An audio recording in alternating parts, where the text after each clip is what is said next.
Hi, and welcome to this week's virtual drop-in. This week we've got MissImp's own Marilyn Bird with her workshop, The Voices, The Voices. One of the cool things about this workshop is that it actually contains a warm-up that you need to do. So if you want an extra warm-up, you can go to our YouTube channel and watch some of the videos there. But if not, you can just power straight through to the video. Please remember that you can support MissImp if you want to help us put on more of these workshops. A normal drop-in would cost £5 or £3. But there'll be a link somewhere that you can donate if you are able to, but don't worry if you're not.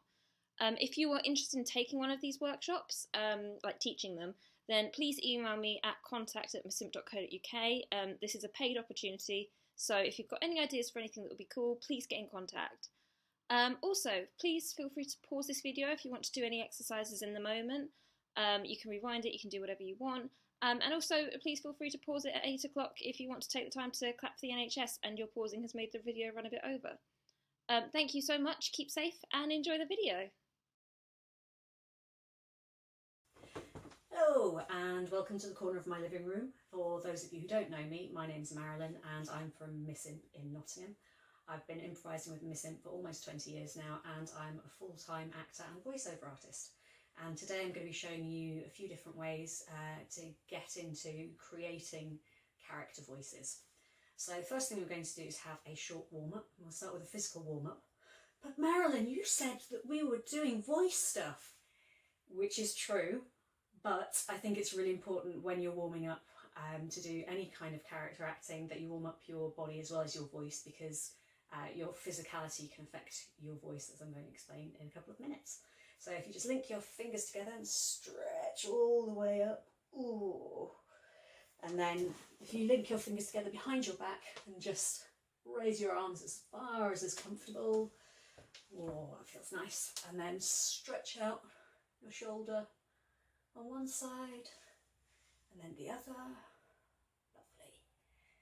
And then stretching up and bending at the waist slowly and bending down, and just hang for a second and then shimmy at the floor. And then I'm going to stand up. You're going to stay down here and doing the next thing, but I'm going to demonstrate it up here so you can actually see what I'm doing. While you're bending over, you're going to do this with your arms. So you're creating the symbol for infinity, which is an 8 on its side. And when your arms are down here, it makes you feel a bit like an elephant. It's what we call the elephant of infinity. And then come back up slowly, nice big stretch, lovely. Bit of invisible hula hoop, get your hips and knees working. And then changing direction. One direction's always easier than the other, and I don't know why. And then you're just going to jog with your toes not leaving the ground, like you're on a Stairmaster. You're just going to stretch out the back of your legs like that. And then I'm going to say this now, if you have boobs, you might want to put your arms up here, just to stop any unwanted jiggle. And you're going to take your toes off your ground and jog, and just gently, lovely. And then on the count of 3, bring your knees up as high as you can while you jog. So 1, 2, 3.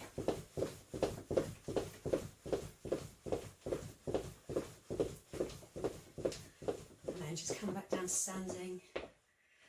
Take a nice deep breath in through your nose. Let it out through your mouth. Through your nose. Out through your mouth. And through your nose. And out through your mouth. Hopefully your heart rate will have returned to normal. And then we're going to start with an exercise called Tongue Bootcamp. I'm going to step towards the camera so you can see what I'm doing properly. And when you do Tongue Bootcamp, you're going to run your tongue around the outside of your teeth. I'm going to do it 6 times clockwise, 6 times anti-clockwise, 4 times clockwise, 4 times anti-clockwise, 2 and 2. So it goes like this.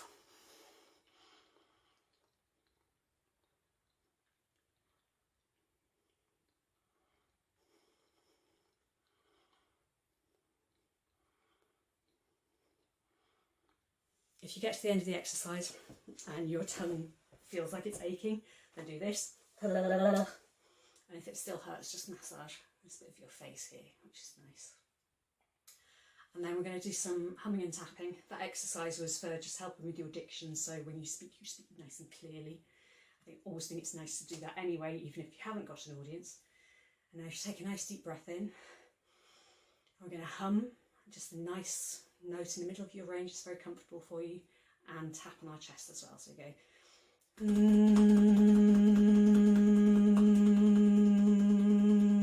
Remember to breathe. And rubbing your stomach.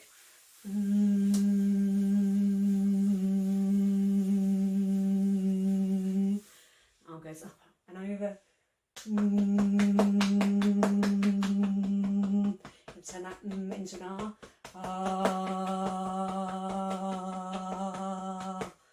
And then turning to the other side. And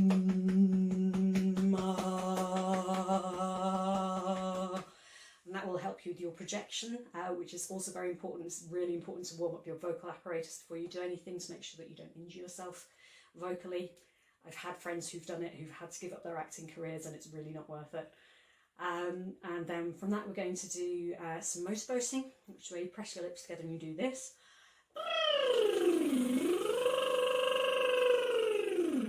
You can move around your vocal range while you're doing it, so you go.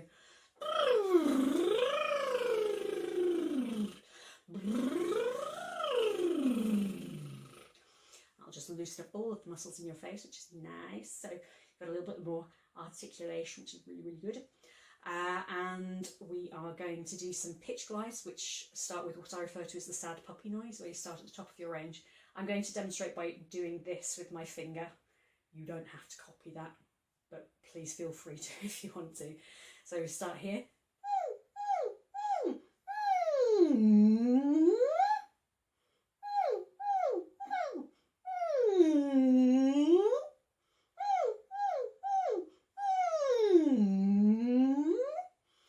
Lovely. And you find after that that you'll be able to pick where different parts of your range are, so you'll know if it's a high pitch or a low pitch, which I think is quite important. And we'll finish off the warm-up with a tongue twister. We're going to do my favourite, which is a tongue twister with actions, which also has the potential for being very, very sweary. So if you have small children in the house, it's probably best to do this when they're not there. And it goes like this. Mrs. Puggy Wuggy has a square cut punt, not a punt cut square, but a square cut punt. It was round at the stern and blunt at the front. Mrs. Puggy Wuggy has a square cut punt. We'll speed it up. Mrs. Puggy Wuggy has a square cut punt, not a punt cut square, but a square cut punt. It was round at the stern and blunt at the front. Mrs. Puggy Wuggy has a square cut punt. And you can carry on that for as many repetitions as you want, getting faster and faster each time. Now we're going to start doing something that's a little bit physical, which I think is quite important when you're doing voices. You need to find out what your neutral position is, both vocally and physically, and they influence each other, so it's important to do both. So what I need you to do is stand with your feet about hip width apart, so it's nice and comfortable, nice easy knees. And then this is probably easiest to do either watching yourself on your phone camera like I am, or if you have a mirror that you can stand in front of, it's also very, very useful. And either a mirror or a phone camera is going to be very useful for a lot of the other exercises that I'm going to show you. So you may find, like me, you carry a lot of tension in your shoulders. And I find one of the easiest ways to get rid of that and to get back to that neutral is by rolling shoulders backwards, like so. You roll them forwards as well. And you'll find that there's a point where you reach sort of equilibrium with your arms. So if you let them swing a little bit, and if there's still some tension in there, you can hunch your shoulders all the way up and then laugh them back down. And up again. And up again. And from there, you should find that it feels like your chest has opened up, your shoulders are nice and relaxed, and you've got a little bit of flexibility in your knees, which is helpful because it means that you're opening up all of this area here, including your diaphragm, which is really, really important when you're speaking. Now, going from that, what I need you to do is figure out what your own voice is like.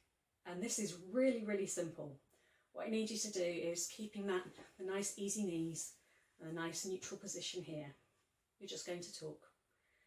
Just, it's probably better if you just talk to yourself about something you've done during the day, something you've seen, something you're going to do when lockdown is over, as long as it's nothing pre-prepared, because when people do pre-prepared stuff like quoting a poem or a play, then you find that they put on an acting voice, which is not what we're about at this second.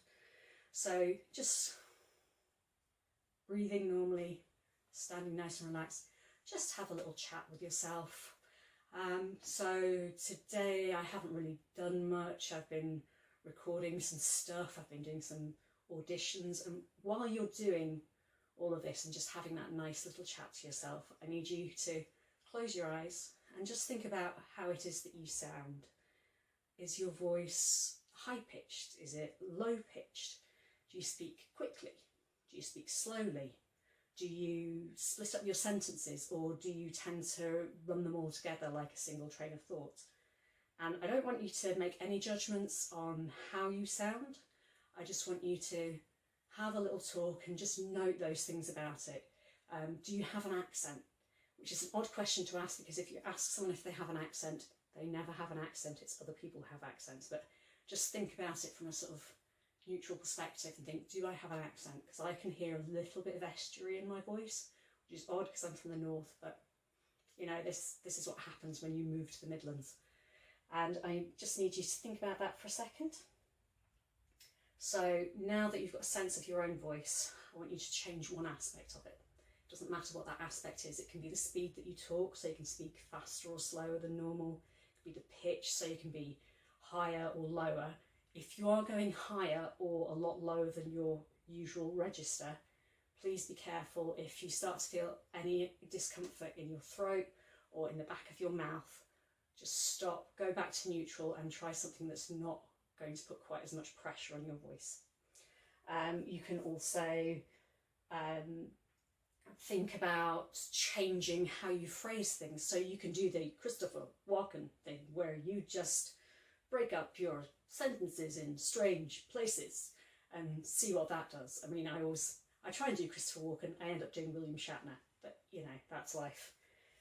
So just do that for another 30 seconds or so, and then while you're talking, just go back to your normal voice once you've had a play around to see where you can send your voice and change how you sound. And while you're doing that, I want you to put your hand on different parts of your body to figure out where your voice comes from. So if you're talking, and when you're talking you can feel a lot of vibration through your nose, then that means you've got a nasal voice. If you're talking and you can only feel vibration here in your throat, you're speaking from your throat. If when you talk you feel mainly vibrations through your chest here, then you've got a chest voice. And it's very unlikely, but if you press your hands here when you talk and you feel a lot of vibration, then you've got a really deep bass voice, which I'm totally in awe of, but is not very, very common. So just want you to figure out where it is that your voice is coming from. Everyone will find some vibration here because that's how your speaking apparatus works, but you can find it here.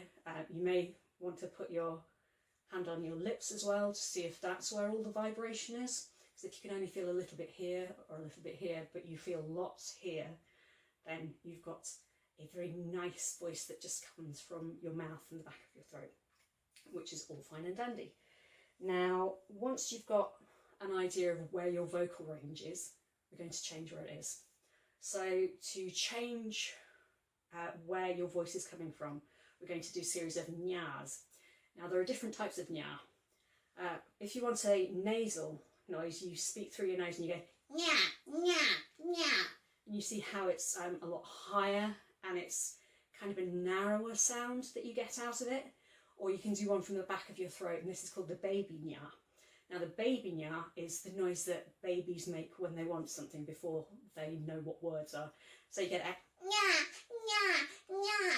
And if you don't normally speak from that part of your voice, then you'll feel it more here, right at the base of your tongue here, and at the back of your neck. So you go nya, nya, nya. And you get sort of very reedy sound, so you can figure out where that is. And then you can do the chest nya, where if you put your hands on your chest while you do this and you go nya, nya, nya, then you'll feel the rumbling across here, and that's a much deeper sound. So those are the three different types of sound that you can create, just making that one noise. And then you can try using sentences, just talking through one part of that. So if I was going to do a nasal voice, I might say, oh, well, I was at the shops today and there was a really long queue to get in. And you can see from doing that, just the speaking through my nose has already inspired a sort of character who's it was a bit of a nag and is a bit disappointed with the world, and there's a lot of hand stuff going on. So already we've got that kind of inspiration running through, whereas if I was doing the, oh yeah, well I was at the shops today and I had to wait for ages, then it's brought my voice down, it's slowed me down quite a lot as well, and it's given me a kind of lugubrious character. So just play around with that as much as you like, and you may find that, you know, doing the chest voice makes you want to go, oh, and just sag a bit, so it changes your physicality as well. And then because your physicality has changed, that's dropped my voice even further. It's made me sound even more disappointed with the world.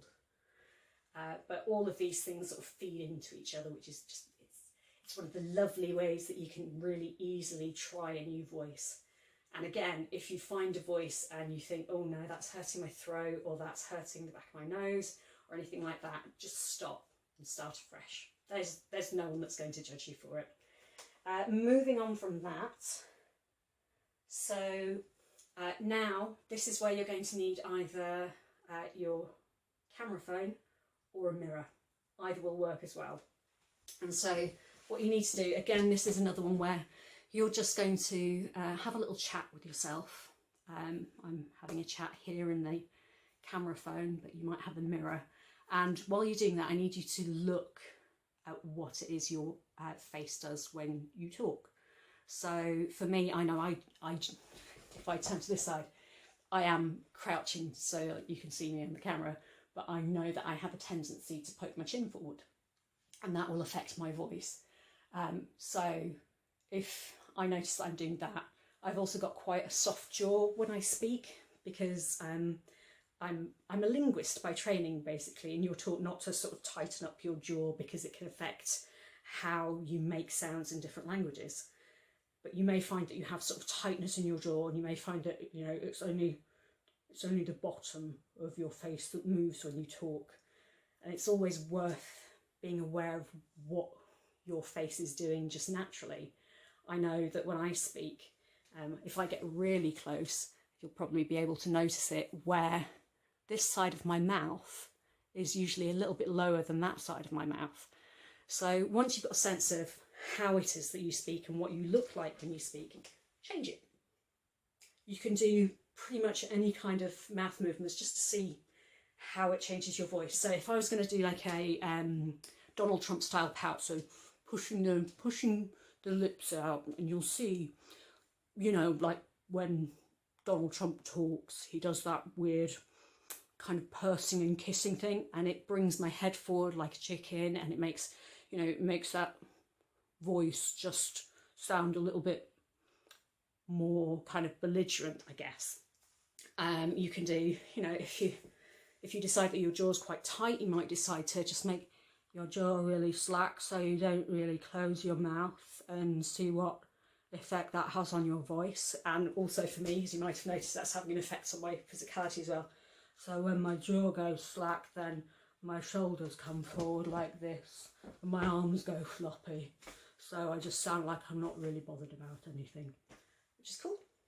And you can just play around with different parts of your face to see what it is that affects your voice. So now is the ideal time to put together as many or as few of those techniques as you like to try and create some character voices. So you may decide that, you know, it's all about the physicality. If you start off with, say, a face that goes with it, so you might decide that you just stick your chin out when you talk, and, you know, that automatically brings my voice up into my nose, things like that. It's and it creates a character because I'm automatically hunching forwards, and it's like I'm a Tyrannosaurus Rex because it's only my forearms that move and things like that. So just have a play around with it and see which of those techniques works for you, essentially. Moving on from that, so I'm going to look at my lovely lesson plan that I wrote, and moving on to how you learn to do accents and specific impressions of people. There are 3 key parts to this: observation, imitation, and assimilation. Now, when I say observation, all those exercises that we've just done, you can choose to use on anyone. It could be someone that you know, it could be someone on your TV. So, you know, if you've got Netflix or Amazon Prime, or you're working your way through an actual DVD box set, or, you know, there's someone that you see on the news, you can watch them really, really closely, see what their physicality is, see how their face moves. You know, like Boris Johnson, who we're all seeing a lot of at the moment. There's always like a puppet hand thing going on, and then, you know, very sort of floppy, jowly, kind of almost doggish facial movements. And it's very interesting to see when he tries to switch out of that into the sort of elder statesman character, to see how that affects him physically as well. But you observe someone, then you try and imitate them as closely as you can. So match their posture, their speed of their voice, the tone of their voice, the pitch of their voice. If you're looking for something very exaggerated, if you have a look online for Christopher Walken reading The 3 Little Pigs, it's like the perfect thing to watch if you want to learn how to do a really weird impression of Christopher Walken. That is very much the thing to look at. So you can do things like, you know, his weird breaking off of things, and you might find that with the jerking of that of the sentences, it also affects your physicality and all those aspects as well. You can also look at things like vocal tics. So you get people like Jonathan Ross, who, for those of you who aren't in the UK, he's a talk show host, but he's got a minor speech impediment, and he doesn't really say his R. So he might talk about how brilliant something is. And, you know, just like watching what he does with his mouth when he's trying to pronounce that R and it comes out as a W. Things like that are also very interesting. Then you move away from the imitation. Well, not away from the imitation. Then you move on to assimilation, which is using that voice as much as possible. So, you know, if you're self-isolating on your own, you can just wander around talking in that character's voice for as long as you like. If you've got a cat or a dog, you know, practice it on them. If you've got housemates or a partner, talk to them as that character and you know, see how well it works, see if it's sustainable. Because you can always get these voices and keep them in your back pocket, and if you come out on stage and you don't have a physical thing that you want to do or an emotional offer, a vocal offer is just as valid. When it comes to making the accent or any kind of silly voice convincing, particularly with accents, you've got to try and get the vowel sounds right. It's often where American actors fall down when they're trying to do British voices, because they're not getting those vowel sounds right. You've got to hit or drop the right consonants, and also it's really, really important to commit to the voice, even if it's utterly ridiculous, as long as it's not hurting your voice. I mean, if you decide you're like a Thermian from Galaxy Quest, talking like this all the time, is probably going to hurt your voice in the long run, so maybe don't do that. But the thing about having the attitude, if you look at actors like Bob Hoskins, who played a lot of American characters during his lifetime, very good actor. Technically, his accents weren't brilliant, but he had this whole attitude that came with them. If you watch him in Who Framed Roger Rabbit, you believe he's American because he's got this kind of sort of he embodies being American in a sort of physical sense, if not in a vocal sense. And vocabulary and physicality can also take you a very long way. So if there is a specific phrase that is used in certain countries, it's in Nottingham, the absolute key Nottingham phrase is "ay up me duck," which is basically just hello, but it's "ay up me duck."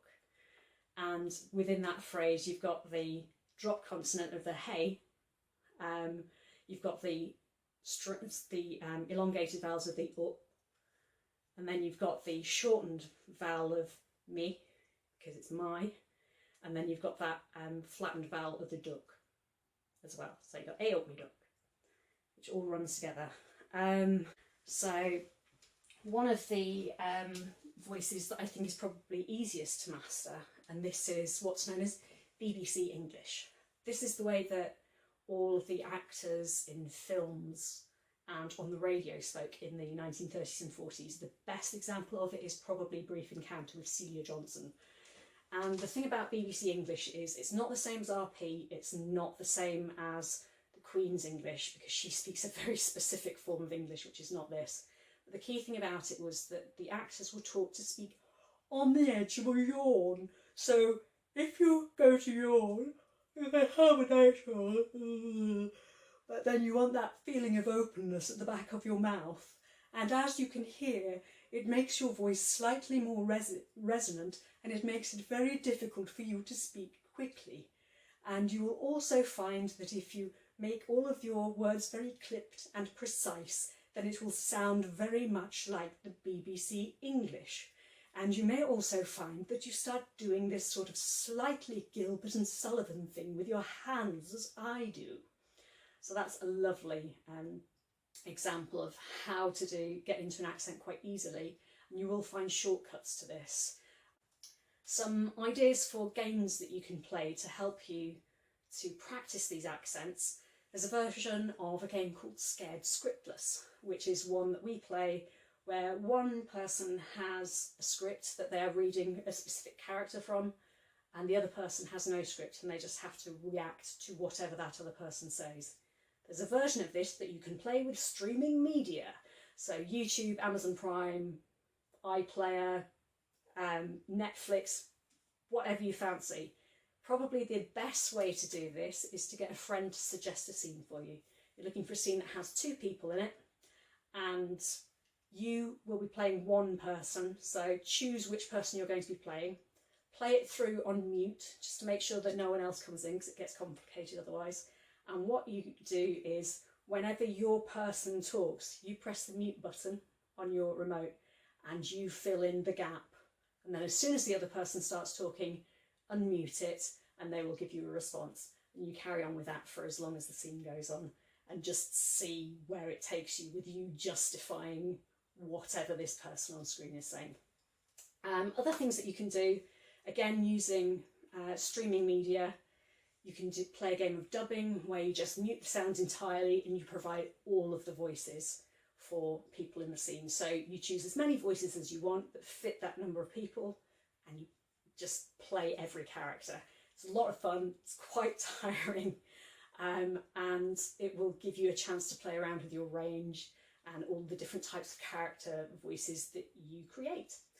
And if you have, this is something that I do, if you have a pet in your house, whether it's a goldfish, a goat, a cat, whatever it may be, you can dub them. You can have a conversation with them and just respond as them in whatever their voice is and have a full-on conversation with them. Or you can do a sort of slightly more nature documentary thing where you narrate them doing whatever it is that they're doing, but you're narrating it as them, so you see their worldview, and that can be a ridiculous amount of fun. You can also do this if you have a window that faces onto a street and you see people walking past. You can narrate them and you can dub them. I would strongly recommend against doing it in a supermarket unless you want to get into a fight. If you do want to get into a fight, you didn't see this video and it's not my fault, okay? Good. And the final thing that you can do to practice your voices is just to choose any one of the voices that you've created and read a book out loud, or a magazine, or a newspaper.